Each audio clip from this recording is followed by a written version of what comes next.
Hello everyone, সবাই কেমন আছো? আশা করছি সবাই খুব ভালো আছো। তো দেখো, আজকে আমি তোমাদের সঙ্গে একটা ছোট্ট মিনি ব্লগ শেয়ার করতে চলেছি। তো আমাদের বাড়িতে মহালয়ার দিন মা তারার পুজো হয়। তো মহালয়া তো আর বেশি দিন নেই, 2রা অক্টোবর মহালয়া। তো হচ্ছে সেই উপলক্ষে আমাদের বাড়িতে প্যান্ডেলও কমপ্লিট হয়ে গেছে। তাই তোমাদের সঙ্গে একটা ছোট্ট একটুখানি ব্লগ শেয়ার করতে আসলাম। তো সবাই দেখো প্লিজ। তো এই দেখো, আমাদের বাড়িতে প্যান্ডেল কমপ্লিট হয়ে গেছে, বাইরে লাইটিংগুলো করা হয়ে গেছে।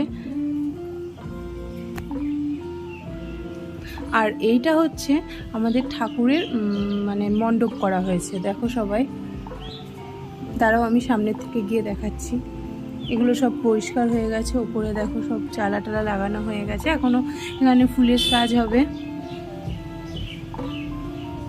এই দেখো, আর এই দিকটা আমাদের এখানে রান্নাটা হবে।